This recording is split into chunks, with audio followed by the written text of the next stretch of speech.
Have you ever wondered how we structure sentences to make sense of our thoughts, actions, and the world around us? One vital part of this puzzle is transitivity, a key component in sentence structure. But what exactly is transitivity? It's like a dance, a three-part dance involving processes, participants, and circumstances. Imagine processes as verbs, the action words that bring life to our sentences.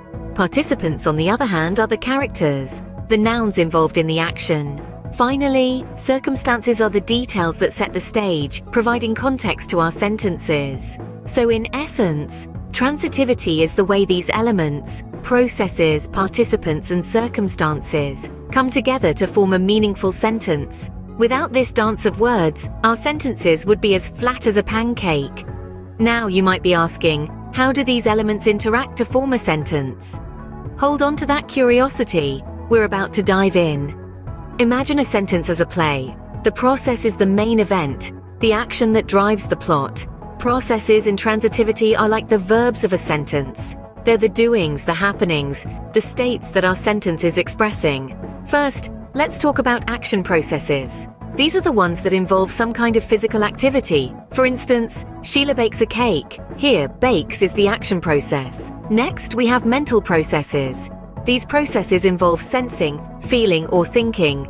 Consider this sentence: John believes in magic. Believes is the mental process at work. Finally, we have relational processes. These are about being or having something. Take, for instance, the cat is grey. Is signifies a relational process linking the cat to grey. So processes set the stage for our sentence, but who are the characters involved? That's where participants come in. Participants are the characters in our sentence play. They are the ones undertaking or affected by the process. Now let's dive deep into this concept. Imagine a sentence as a stage, and the participants are players on that stage. They can be the initiators, the ones who start the action, or the recipients, the ones who receive the action. Take the sentence, Tommy throws the ball. Here, Tommy is the initiator, the one doing the action of throwing. The ball, on the other hand, is the recipient, the one receiving the action. In another example, the sun shines brightly. The sun, our participant, is the initiator of the shining process. Participants can also be the ones affected by the process. In the sentence, the vase was broken by the wind, the vase, our participant, is affected by the process of breaking. With the process and participants in place, we're missing one last piece of the puzzle: the circumstances. Circumstances are the details that set the stage for our sentence play. They provide context to the processes and participants. Think of circumstances as the set decorations in a play. They give us information about where and when the action is happening, how it's happening, and why. For example, consider the sentence, she read the book in the library.